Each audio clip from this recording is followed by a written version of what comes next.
गेल्या 5-6 महिन्यापासून नगर जिल्ह्याच्या आवारातील जे नगर परिषद आहे त्या नगर परिषदामध्ये काही तक्रारी आल्या होत्या कामगारांच्या आणि त्या तक्रारीवर आम्ही सर्वे केला. सर्वेमध्ये आम्हाला असं आढळून आलं की ठेकेदार ह्या सर्व सफाई कर्मचारी महिलांना पुरुषांना किमान वेतनप्रमाणे पगार देत नाहीत. त्यानंतर आम्ही तक्रारी केल्या. नंतर आज योगाला साहेबांना भेटायचा, बिस्ले साहेबांना भेटलो आम्ही. अतिशय सकारात्मकपणे साहेबांनी चर्चा केली आणि ज्या गोष्टी आम्हाला सुद्धा माहीत नव्हत्या ते सुद्धा साहेबांनी एवढं चांगल्या पद्धतीने आम्हाला सांगितल्या की त्यांचे याविषयी मी आभार व्यक्त करतो. आणि साहेबांनी वचन दिलेलं आहे की जे काय अडचणी वगैरे असतील त्या अडचणी मी पूर्णपणे त्याचं निराकरण करेन आणि आपल्या महिला भगिनींना सपोर्ट करेन त्याने असं मला सांगितलेलं आहे.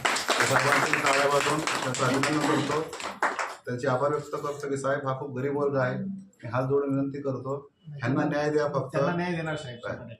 एवढीच इच्छा आहे आमची साहेब.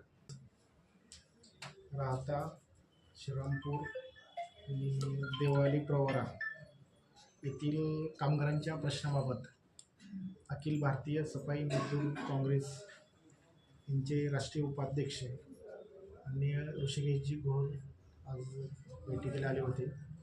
त्या अनुषंगाने ज्या नगर परिषदेमध्ये कामगारांना किमान वेतन व इतर ज्या सुविधा आहेत त्या अनुषंगाने सकारात्मक चर्चा झाली.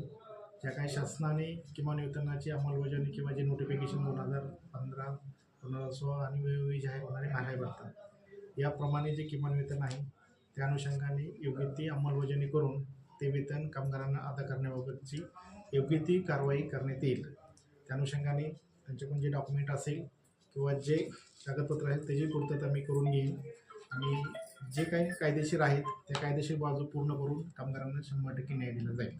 थँक्यू.